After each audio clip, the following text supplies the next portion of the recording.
Les damos la bienvenida a Corazón Podcast, el podcast del corazón del Padre. Esperamos que este contenido sea de mucha bendición para ti y toda tu casa.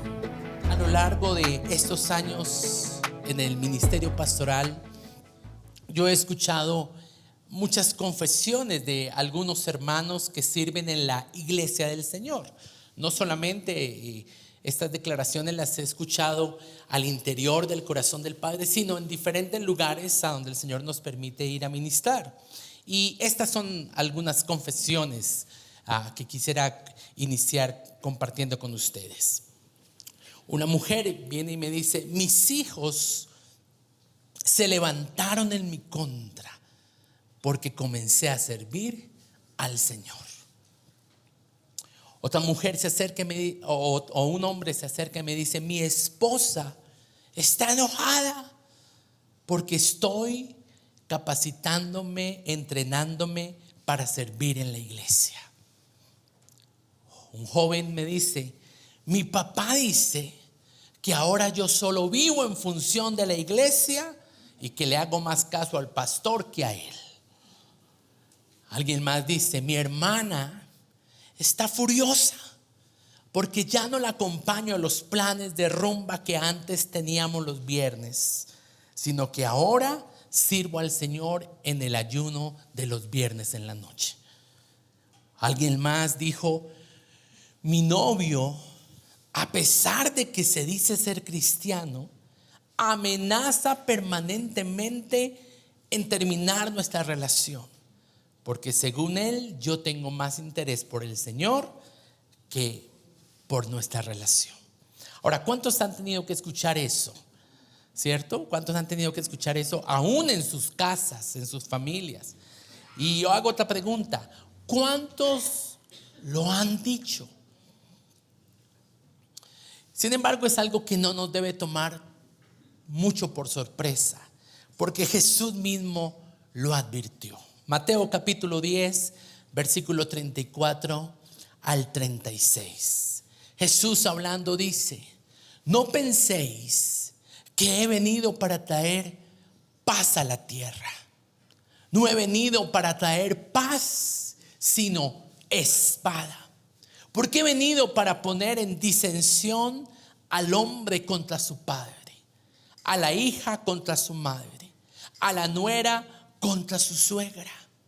Y escuche esta afirmación de Jesús tremenda, versículo 36: y los enemigos del hombre serán los de su propia casa. Así que Jesús lo afirmó, que surgirán disensiones, divisiones, crisis. No solo cuando entregamos nuestra vida a Jesús, sino también cuando tomamos la decisión de seguirle y de servirle.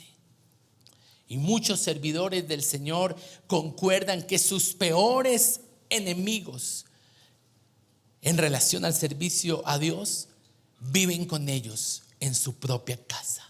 Sus opositores más vehementes son sus parientes más cercanos. Y es que hasta Jesús tuvo conflicto con sus familiares a causa de servir a Dios.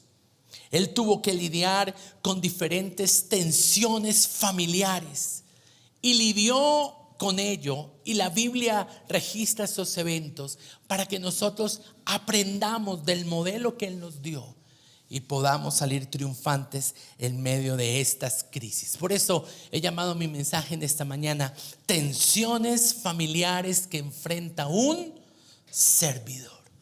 Porque hace 8 días tomé tiempo para hablar de conflictos en el orden emocional.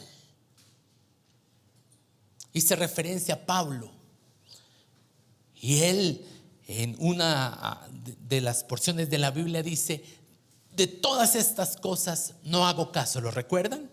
Y estuvimos hablando de que él no le hizo caso a la soledad, de que no permitió que la tristeza ni la depresión fueran un obstáculo para que él sirviera a Dios.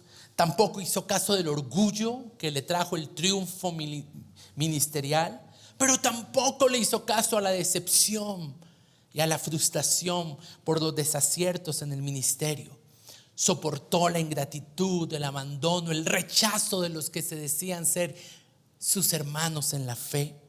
Y también luchó con sentimientos de baja autoestima, apropiándose de lo que hoy nosotros somos en Jesús y despojándonos de lo que fuimos ayer.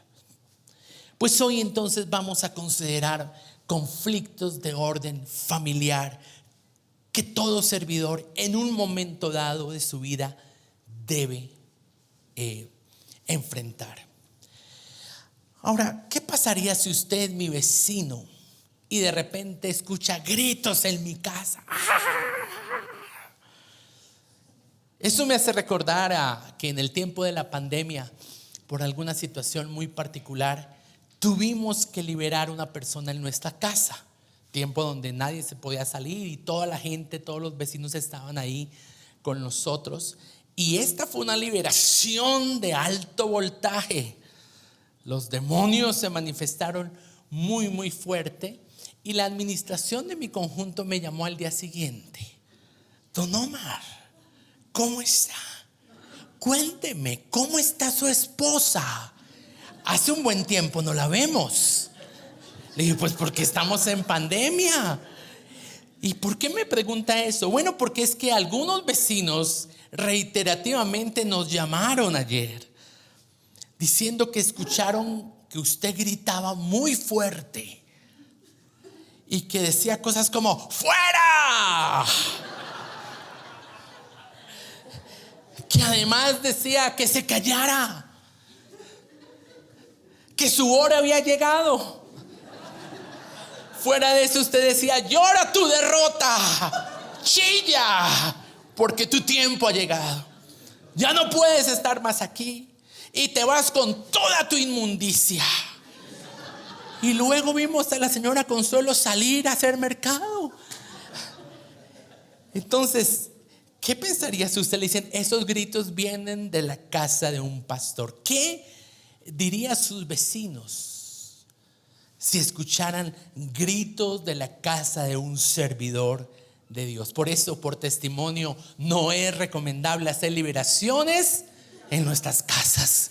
Cuando la gente me dice necesito liberación, yo le digo venga al Congreso, porque ese es el espacio, está la unción, está el momento y la manifestación del poder de Dios. Pero mucho cuidado al tener que lidiar con situaciones así. Tiene que ser algo bien específico. Uno pensaría que por tratarse de Jesús, la familia de Jesús sería un modelo de unidad, de armonía y de paz. Pero no fue así. Interesante, ¿no? Porque yo a veces escucho testimonios de personas que dicen: mi familia todo es paz y amor, nunca peleamos, nunca hay diferencia, ni con mis hijos ni con y yo me siento marciano. Yo digo, pero ¿cómo? En mi casa hay pelea y hay dificultades, pero hemos aprendido de la mano del Señor a sortear esas situaciones. Pero el ser servidor de Dios, el ser pastor o el ser creyente, no nos exime de tener tensiones familiares. Y la Biblia muestra que había tensiones familiares en la familia de Jesús. Juan capítulo 7 versículo 5 dice la Biblia que ni siquiera sus hermanos creían en él. Mientras que multitudes seguían a Jesús debido a su mensaje, debido a que compartía la palabra de Dios, sus hermanos no le creían. No les parecía importante, no le daban valor, no le asignaban validación a lo que él decía, y eso seguramente generaría tensiones entre los hermanos. Marcos capítulo 3 versículo 20-21. Se agolpó de nuevo tal multitud, de modo que ellos, Jesús y sus discípulos, ni siquiera podían comer pan. Es decir, era tanto el trabajo ministerial que no les daba tiempo ni de comer. Se parece al Congreso del Corazoncito que tuvimos hace 8 días con sus niños, 18 niños. Y todos los servidores que estaban allí agotados y ni siquiera tenían tiempo para cenar. Pues eso pasó con Jesús. Y cuando lo oyeron los suyos, refiriéndose a su familia, vinieron para prenderle. Es decir, habían sacado un turno para que Jesús fuese recluido en un lugar de reposo, porque ellos decían: Jesús está fuera de sí. Y eso algunos nos dicen cuando servimos al Señor: Omar, ¿y es que le lavaron el cerebro? Y yo aprendí de mi pastor o de la persona que lideraba el grupo a responder: no, me cambiaron el corazón. No me han lavado el cerebro, pero sí Jesús ha cambiado mi corazón. Ahora, posiblemente dándole el beneficio de la buena motivación, la familia de Jesús tenía una noble intención de que Jesús, según ellos, no siguiera siendo el oso. Pero en realidad Jesús permaneció haciendo la voluntad del Señor, pero a la vez tuvo tal sabiduría para lidiar con estas tensiones familiares. Otro evento que nos lo muestra es Mateo capítulo 12, versículos 46 al 50. Mientras Jesús aún hablaba a la gente, he aquí su madre y sus hermanos estaban afuera y le querían hablar.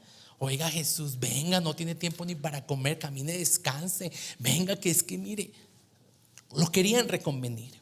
Y uno de los que estaba allí escuchando la palabra dijo: Maestro, he aquí tu madre y tus hermanos están afuera y ellos te quieren hablar. Y respondiendo Jesús al que le decía esto, le dijo: ¿quién es mi madre y quiénes son mis hermanos? Y extendiendo su mano hacia sus discípulos, dijo: he aquí están mi madre y mis hermanos. Porque todo aquel que hace la voluntad de mi Padre que está en los cielos, ese es mi hermano, mi hermana y mi madre.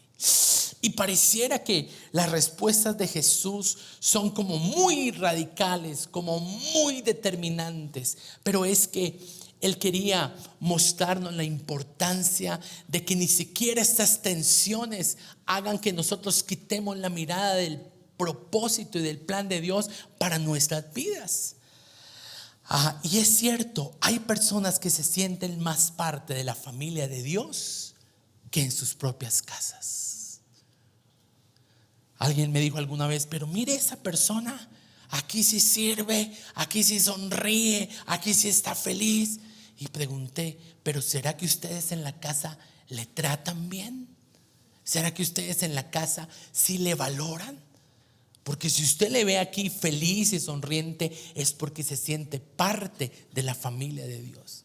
Pero hay personas al interior de su familia que no tienen ese mismo sentido de pertenencia. Porque, Sergio, en vez de recibir reconocimiento, en vez de recibir aceptación de parte de los suyos, recibes maltrato y agresión. Lucas capítulo 11, versículo 27 al 28, Jesús estaba enseñando y una mujer de entre la multitud dijo: bienaventurado el vientre que te trajo y los senos que mamaste, haciendo referencia a María. Pero él dijo: sí, pero antes, más bienaventurados los que oyen la palabra de Dios y la guardan. Y algunos al tomar estos versículos como aisladamente piensan: es que Jesús no quería a su mamá. Pero no es así. De hecho, Jesús mostró amor hacia María.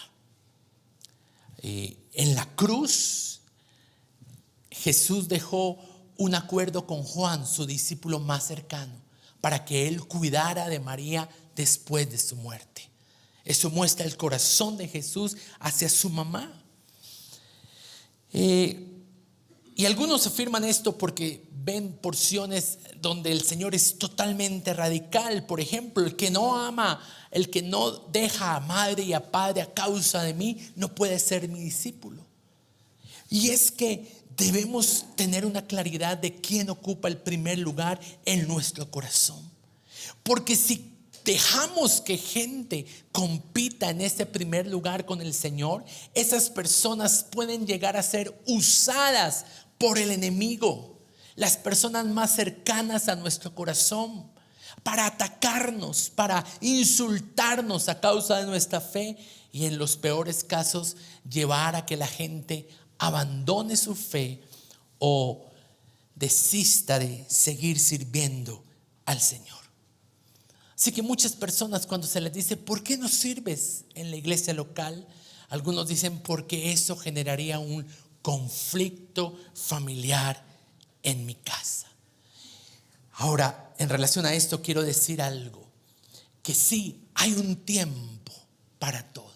Recuerde, hay un secreto que trae sabiduría al corazón y es entender los tiempos, conocer los tiempos. Pero hay gente que han pasado décadas de años y están atascados en esta trampa diabólica y por eso no sirven al Señor. Y servir al Señor es un asunto de prioridades. Y cuando me refiero a prioridades, me refiero a que debemos decidir cuánto tiempo le vamos a invertir a cada actividad que realizamos. Por eso debemos organizar muy bien nuestro tiempo, nuestras obligaciones, nuestras responsabilidades y dentro de esas responsabilidades, por supuesto, organizar y planificar el tiempo que le voy a dar al servicio a la casa del Señor. Y es que cuando hablamos de prioridades o de actividades por organizar, algunos piensan en una pirámide, porque así nos enseñaron. En mi colegio me enseñaron a clasificar las necesidades de forma piramidal, donde el primero está ya Jesús y luego otras responsabilidades o otras necesidades. Pero yo veo que el asunto de las prioridades en un hijo de Dios no es tanto de forma piramidal. A mí me gusta más la gráfica del tipo ponqué, una gráfica circular. ¿Y por qué me gusta pensar en las prioridades así? Porque el centro de ese círculo, ¿quién es? Dios. Y después yo tengo que empezar a tajar ese ponqué según las actividades que tenga. Así que eso es como el ponqué ramo, que viene partido en 6 tajadas. Igualmente usted, y esto puede ser una tarea para esta semana, yo quiero que usted haga el círculo de su vida. Y en ese círculo recuerde cuál es el núcleo, el Señor. Porque en la pirámide el Señor queda en una punta, pero luego las otras áreas están independientes de Dios. En el círculo todo gira alrededor de Dios. Su familia gira alrededor de Dios. Su vida académica gira alrededor de Dios. Su vida laboral debe girar alrededor de Dios. Ahora, tenga en cuenta que en esas tajadas del pastel debe estar usted, su cuidado personal, su salud, su sueño, su bienestar. Porque algunas personas no piensan en ellos mismos. Y el Señor dijo: amarás al Señor tu Dios y a tu prójimo como también te debes amar a ti mismo. Dentro de ese círculo, otra tajadita de ese ponqué deben ser sus disciplinas cristianas: la oración, la lectura de la Biblia, adorar, interceder. Otra tajada de ese ponqué es su familia. En el caso de los solteros, sus padres con prioridad. Y en el caso de los casados, su esposa con prioridad. También debe estar su trabajo. Otras actividades como deportes, como vida social, como viajes, como recreación. Pero ojo, otra tajada de ese ponqué debe ser su servicio en la iglesia. Ahora, el asunto es que necesitamos sabiduría para saber qué tamaño de la tajada le voy a asignar a cada actividad. ¿Me lo están comprendiendo?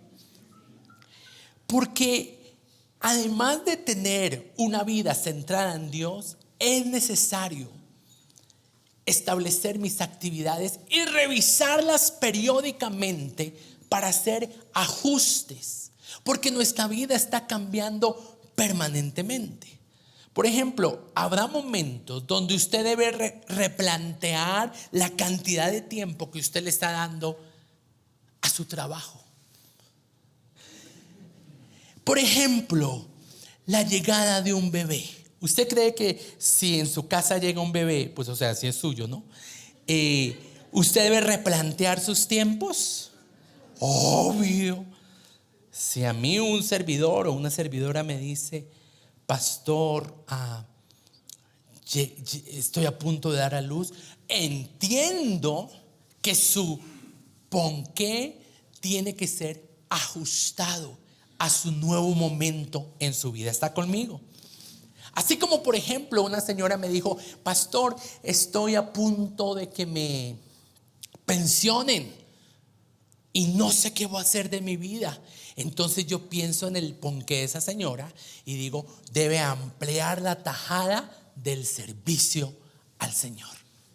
Dios le ha dado el privilegio de que puede invertir más de su tiempo en el servicio a Dios y a su casa.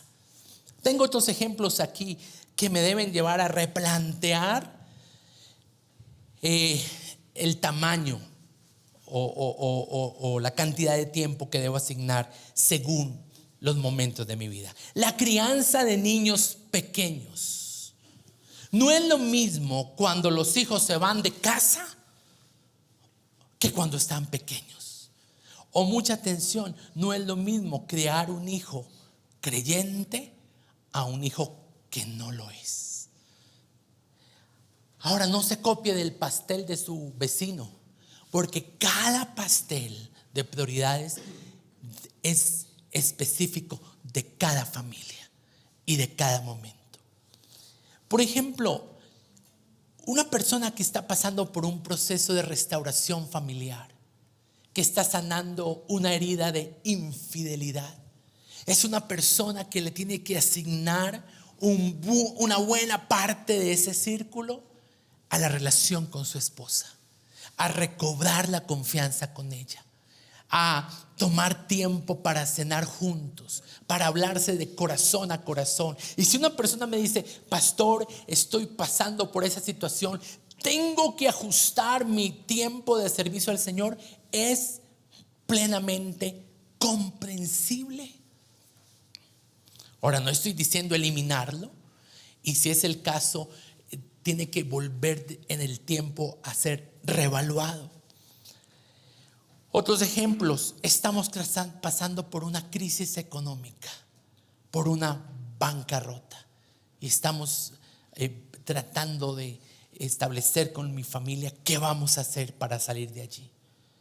Un nuevo trabajo a veces exige que ese área laboral se me amplíe un poquito mientras voy tomando o domesticando esa nueva actividad, y el que se aumente una tajada del ponqué, ¿qué significa? Que debe haber otra que se tiene que ajustar, y no necesariamente el servicio al Señor, puede ser su vida social. El ingreso a la universidad. ¿Será que para un joven que ingresa a la universidad esa parte de tiempo se le amplía un poco o no? Pues los vagos no, pero los juiciosos tienen que invertir más tiempo a su vida académica. Por ejemplo, otro, debo cuidar y acompañar a uno de mis familiares porque está gravemente enfermo.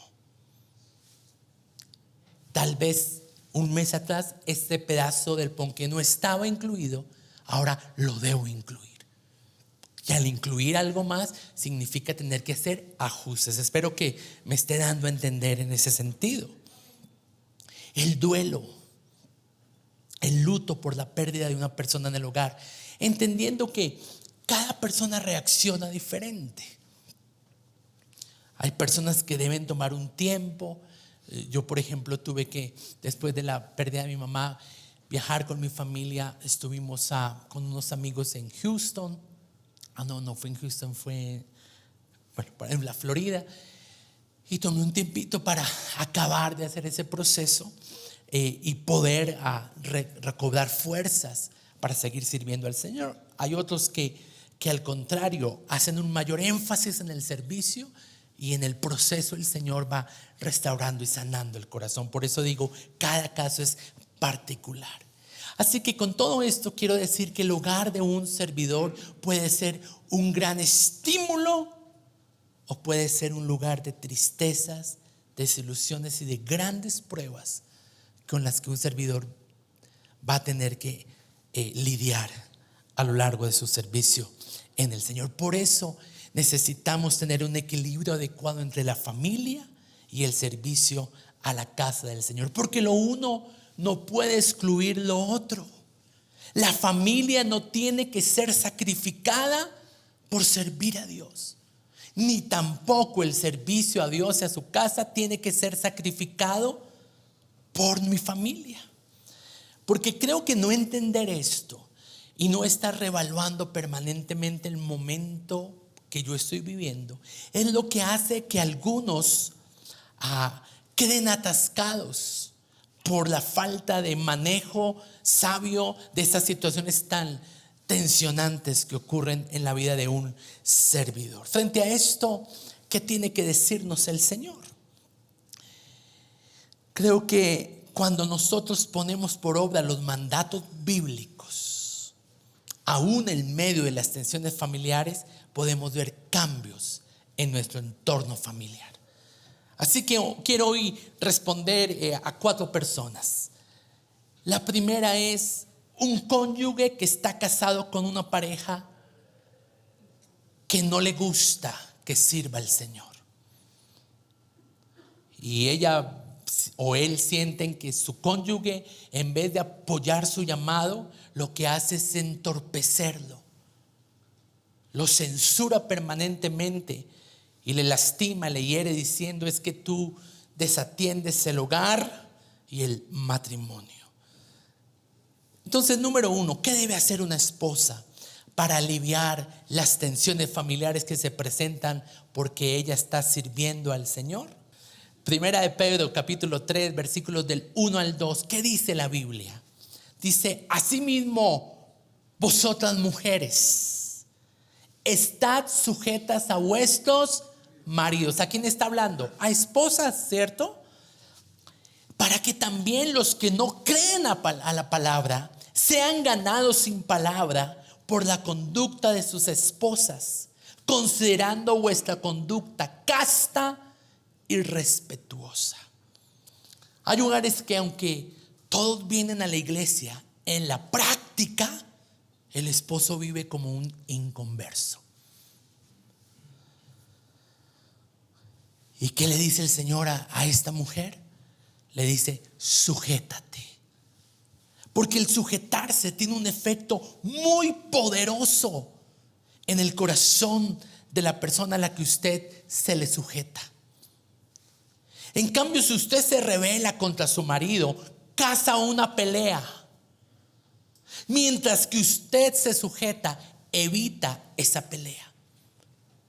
Si usted leyó con detenimiento el versículo, este versículo habla de la sujeción de la esposa al esposo, habla del respeto y de la buena conducta. Es muy posible que ese esposo inconverso o que se opone a que usted sirva al Señor no está molesto porque usted sirva a Dios. Está molesto es porque usted no lo respeta. Está molesto porque usted no se sujeta. Está molesto porque usted no observa un buen comportamiento al interior de su casa. Así que el Señor exhorta hoy a estas esposas a que no descuiden la atención de sus esposos, de que estén atentos a sus necesidades y que no usen como pretexto el servicio al Señor para no honrar y sujetarse a sus maridos. Estoy seguro que si ponemos estos principios de la palabra de Dios, aun cuando servimos al Señor, estas tensiones familiares van a desaparecer y usted va a poder experimentar la libertad de servir al Señor sabiendo que también honra a su familia. La segunda pregunta que quiero responder: ¿qué debo hacer? ¿Qué debe hacer un esposo para aliviar las tensiones familiares que surgen porque él está sirviendo al Señor. O sea, ya le hablé a las esposas, ¿cierto? De lo que ellas deben hacer cuando su esposo se opone. Pero ahora, ¿qué le decimos a un esposo que viene, que quiere servir al Señor y que encuentra oposición con su esposa? Pues el mismo capítulo de Primera de Pedro 3, pero en el versículo 7, también le habla a los maridos. Y les dice: vosotros maridos igualmente, vivid con ellas sabiamente, diga conmigo sabiamente, dando honor a la mujer como a vaso más frágil y como a coheredera de la gracia de la vida, para que sus oraciones no tengan estorbo. Este versículo es impresionantemente revelador, porque dice que el trato que el esposo le da a la mujer determina el tiempo en el que Dios responde a sus oraciones. ¿A cuántos hombres Dios tarda en responderles? Eso está directamente relacionado con el trato que ellos le dan a su esposa. Este versículo es un tipo de protección que Dios le da a las esposas. ¿Cuántas mujeres saben que el Señor ama a las mujeres de una forma especial? Este versículo le protege a la mujer, porque la esposa es hija de Dios y Dios, como su padre, le da protección y le dice al hombre: si tú no la tratas bien, tus oraciones no van a tener respuesta. Dice que el hombre debe tratar a su esposa con honor, con delicadeza, pero también con sabiduría. ¿Y cómo entender eso? O sea, ¿cómo yo tengo que tratar a mi esposa sabiamente? Pues porque se necesita sabiduría de lo alto para comprender a las mujeres. ¿Cuántos hombres han descubierto esto? Muchos hombres me dicen: oiga, pastor, pero yo no entiendo para qué en el bachillerato me pusieron a estudiar análisis de resultados. Me pusieron a estudiar comprensión de lectura, o me pusieron a hacer estudio estadístico. Si nada de eso me sirve para mi profesión. Yo le digo: pero sí le sirve para amar a su esposa, porque a una esposa hay que estudiarla, analizarla, fragmentarla y acompañar todo esto con una alta dosis de sensibilidad. Por eso Pedro le dice a los hombres: ame a su esposa sabiamente. Tome tiempo para estudiarla, tome tiempo para analizar su rostro, su aspecto, sus palabras, su tono, sus ojos, porque muchas no van a expresar verbalmente, porque están a la espera de que usted las estudie. ¿Cuántas mujeres dicen amén a eso? Muchos esposos dicen: mi amor, ¿qué tienes? Nada, era bueno. Pero ahí es donde usted debe decir: sabiduría, sabiduría. Nada, mi amor, ¿estás segura? Porque lo que ella quiere es que le indaguen. Lo que ella quiere es ser puesta bajo escrutinio, examinada. Que el hombre tome tiempo para perseverar e insistir en ella, como si fuera un problema de álgebra. Muy bien, tercer punto. Otra pregunta que quiero hacer en esta mañana. ¿Qué debe hacer un hijo? Ya hablé del esposo, ya hablé de la esposa. ¿Qué debe hacer un hijo para aliviar las tensiones familiares que se presentan por él estar sirviendo al Señor? Tal vez no es lo más general que hay, pero hay uno que otro caso donde el joven, el hijo, dice: pastor, mi papá se opone a que yo sirva en la iglesia. Ahora, ¿por qué será? Yo no creo que el papá no quiera que el hijo sirva al Señor. Yo lo que creo es que el papá ha visto cómo ese joven trata con tanto respeto y honra a su líder y no lo hace a sí mismo con él en su casa. Por eso muchas veces se opone. pero es porque quiere ver un cambio en la conducta de su hijo. Y en relación a esto, Efesios capítulo 6, versículos del 1 al 3, ese hijo que puede estar viendo que sus papás se oponen al desarrollo de su ministerio, el Señor le dice: hijos, obedeced en el Señor a vuestros padres, porque esto es justo. Honra a tu padre y a tu madre, que es el primer mandamiento con promesa. ¿Cómo será de difícil que el Señor insertó un aliciente? ¿No? Hónralos y verás esta promesa. ¿Cuál?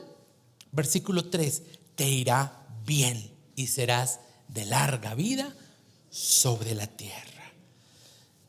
Más allá de ser una vida larga, es una buena vida, es una vida bajo bendición. Y yo creo que Jesús, en medio de las tensiones familiares, Él se convierte en un modelo que nosotros debemos seguir.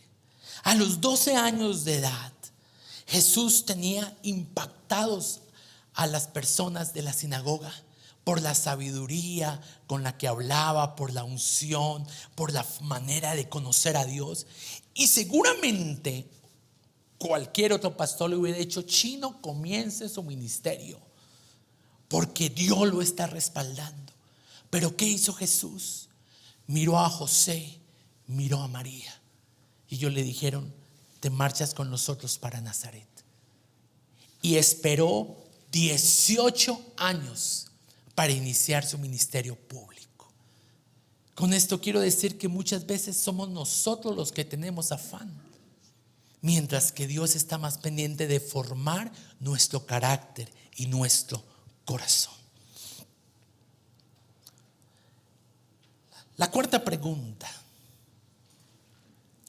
¿qué deben hacer los padres para aliviar las tensiones familiares que surgen por ellos estar sirviendo al Señor? Porque algunos padres manifiestan que sus hijos han entrado en un estado de rebeldía. Algunos padres lloran y dicen: pero ¿por qué mi hijo me señala y me dice: eres la peor mamá, o ustedes son los peores papás del mundo? Y los culpan por todo lo que ellos viven. Y en medio de esa tensión familiar, pues ¿qué es lo que quiere el diablo? Que los papás abandonen el ministerio, que los papás dejen de servir al Señor. Pero ¿qué nos enseña la Biblia? Que sí, debemos ajustar nuestras prioridades, pero debemos hacerlos basados en lo que la palabra de Dios nos dice. Y en relación a esto, tengo que decirles que la Biblia dice que nuestros hijos son del Señor. No son nuestros. ¿Son de quién? Él nos los prestó un ratico. Dice en el Salmo 127 que ellos son tesoros, que son cosa de alta estima. Es decir, merecen el permanente cuidado y la permanente atención de sus padres. Otro imagen que se usa es que nuestros hijos son como flechas, que llegará el momento de enviarlas para que cumplan el propósito de Dios, pero que deben ser afinadas, deben ser criadas, formadas, preparadas. Así que la demanda de Dios hacia los padres es un amor incondicional. ¿Por qué? Porque el amor cubre multitud de faltas. ¿Usted ha encontrado falencias en su hijo? ¿Ha visto que su hijo tiene vacíos, carencias, faltantes? Ámelo y demuéstrele intencionalmente ese amor, porque el amor cubre multitud de faltas. Tal vez sus hijos, en medio de su inmadurez, en medio de su impulsividad, le han gritado cosas terribles. Pero más allá de escuchar lo que dicen, lea su corazón. ¿Qué es lo que están realmente reclamando? Porque algunos dicen, es que ustedes por estar metidos en esa iglesia. Pero lo que ellos están reclamando tal vez es amor incondicional. Entonces no se trata de claudicar en el servicio, se trata de aplicar amor en nuestra casa. ¿Me lo están comprendiendo? Mucho cuidado, porque algunos hijos manifiestan abandono y desapego emocional de sus padres.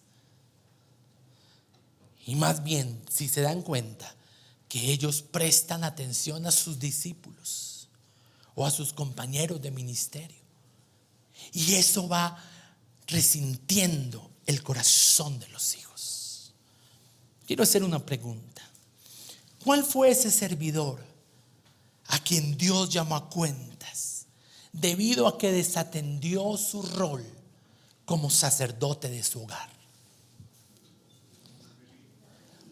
Moisés. Muy bien, Ricardo. Éxodo capítulo 4, versículos 24 al 26.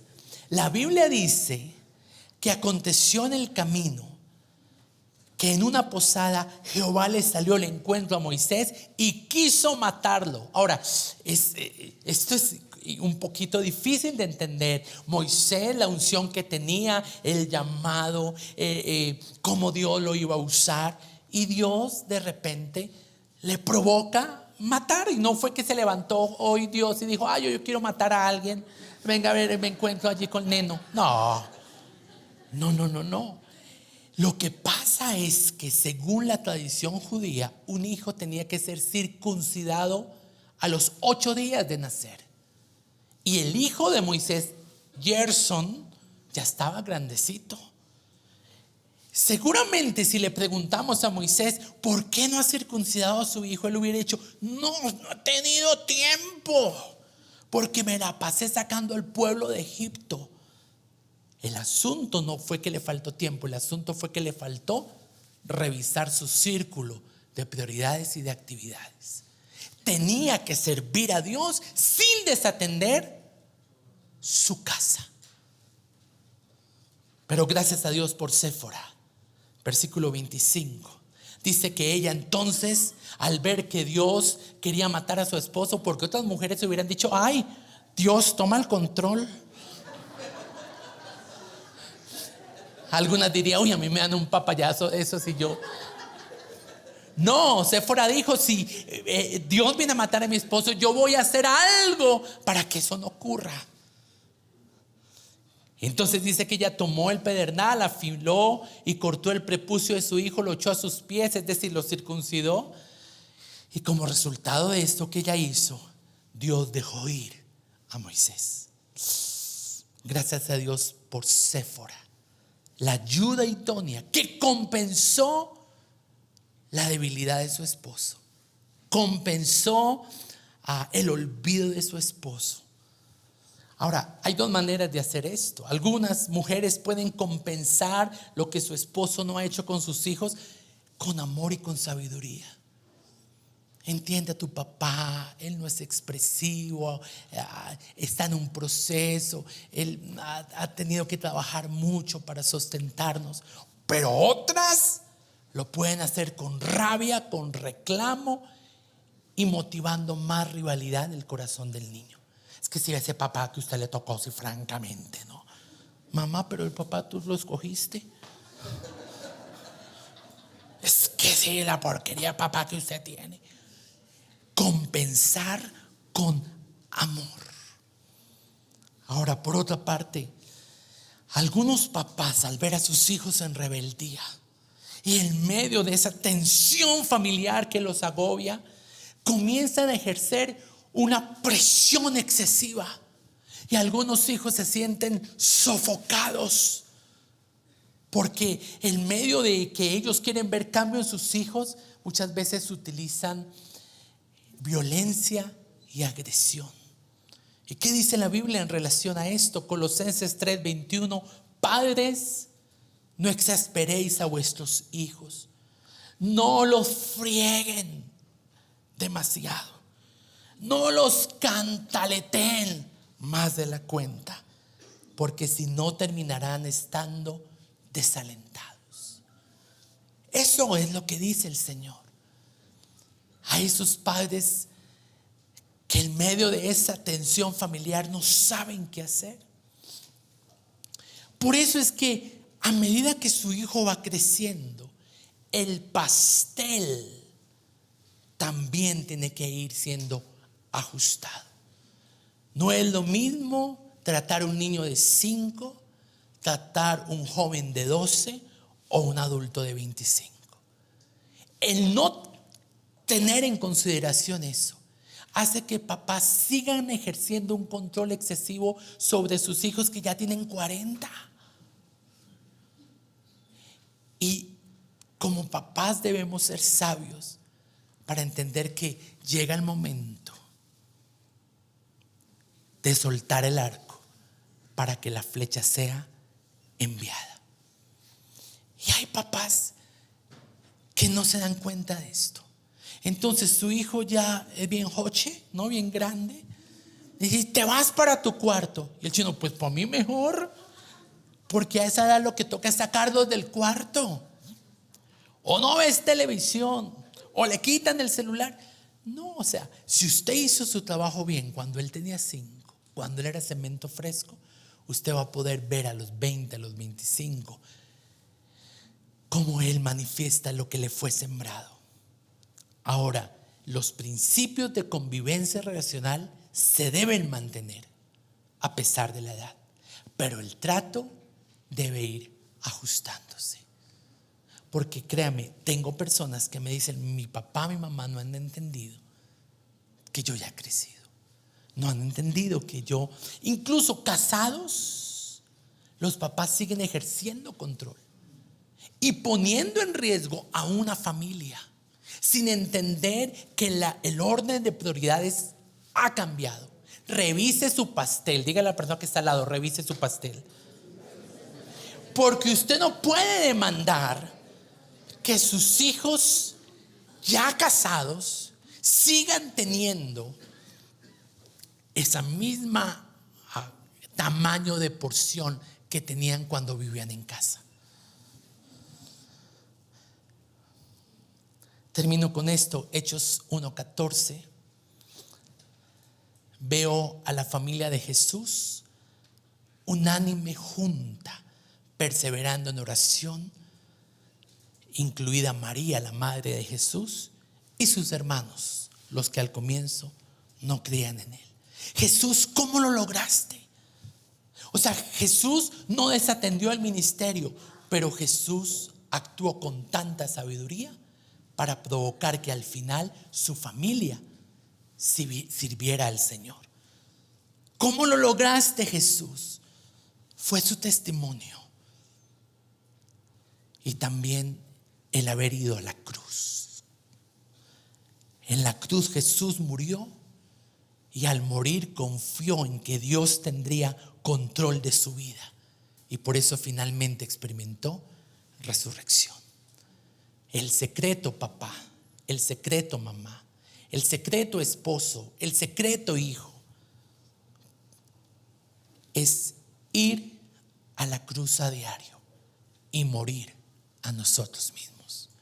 Porque no podemos sujetarnos al esposo, no podemos tratar sabiamente a la esposa, no podemos no desesperar a nuestros hijos y no podemos obedecer a nuestros padres si no nos negamos a nosotros mismos.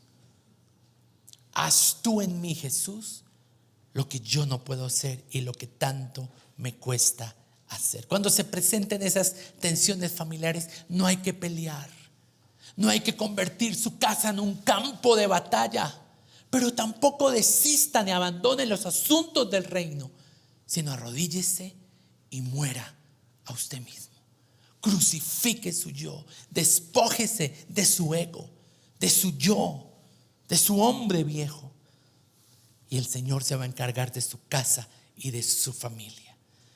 Y si usted ha sido usado por el enemigo para hacer tropiezo de que alguien de sus parientes no sirva al Señor, arrepiéntase y póngase del lugar correcto, porque entonces entenderá lo que dijo Josué: mi casa y yo serviremos al Señor. Nos ponemos en pie.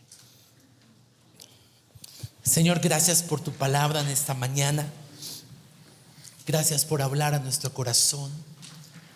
Gracias por que cada una de mis necesidades y de los diferentes momentos de mi vida donde yo cruzo, tu palabra siempre es oportuna y siempre llega en el tiempo adecuado. Son versículos que hemos leído en esta mañana y que los hemos predicado en diferentes contextos, pero tal vez no me había sido revelada la importancia de aplicarlos cuando tengo que enfrentar situaciones de tensión familiar como resultado de servir al Señor. Oro para que tu palabra, Señor, pueda encontrar cabida en el corazón de cada uno de mis hermanos. Sé que tú hablaste de una forma particular a cada esposo, a cada esposa, a cada padre, a cada hijo. Y nuestra oración, Señor, es que pongas en orden nuestra casa. Ordena mis pasos, Señor. Señor, hazme como tú. Señor, mis hermanos que hoy se oponen a que yo sirva, mañana los veré alabando, adorando, levantando las manos, pero como resultado de cuidar mi testimonio, como resultado de poner en práctica estos principios. Señor, perdóname porque pensé que para servirte tenía que sacrificar mi casa. Perdóname porque pensé que una buena pretexto, una buena excusa para no servirte era poner a mi familia de escudo. Pero hoy tú me haces un reto a tener una vida equilibrada y centrada en ti y en tu palabra. Muéstrame cómo deben estar mis prioridades en este momento. Muéstrame a qué cosas debo asignarle mayor tiempo o menor tiempo. Revélame, dibuja el círculo, el pastel que tú demandas de mí para este tiempo. Señor, yo te pido que sanes a la esposa que se ha sentido maltratada en su hogar. Sana a la esposa que se ha sentido anulada, cuya palabra no tiene valor, cuyo consejo no es pedido, sino que solamente se le demanda acción. Sana el corazón del hombre que no se siente respetado. Sana el corazón del hombre que se siente desafiado por su esposa. Sana el corazón de ese hombre que cuando ve que Séfora coge el pedernal, no es para circuncidar a su hijo, sino para clavárselo a él en el corazón. Sana el corazón de los papás que han tenido que escuchar confesiones de sus hijos que han atravesado su alma. Y ayúdanos como papás a no quedarnos en lo que se dijo, sino a mirar el corazón. Sana el corazón de ese joven que tiene todo el deseo de servirte, pero encuentra bloqueo en su casa. Muéstrale que a medida que se sujeta y que honra a sus papás, Dios va a trabajar en el corazón de ellos y les mostrará el tiempo perfecto. Señor, ayúdame a esperar como tú lo hiciste. Ayúdame a que tú en todo momento seas modelo. Por último, Señor, oramos para que los papás que estamos allí, Señor, que estamos aquí en esta mañana, aprendamos a leer los tiempos, a saber que hay momentos de apretar la cuerda, pero hay momentos de aflojarla. Enséñame a entender, Dios, que mi círculo de prioridades debe ir cambiando y debe ser ajustado acorde con el crecimiento de mis hijos y acorde también con los diferentes llamados que tú tienes para ellos. En el nombre de Jesús, son tuyos, Señor. Ayúdame a amarlos incondicionalmente. Ayúdame a que no se sientan abandonados emocionalmente. Ayúdame a que no se sientan que alguien más está obstruyendo ese vínculo de amor entre padre e hijo. Ayúdame a cumplir mi rol sacerdotal y a que no tenga que llegar a situaciones extremas como Moisés, para hacer lo que debió haber hecho años atrás. Dame sabiduría y que tu palabra siga trabajando en mi interior, en el nombre de Jesús.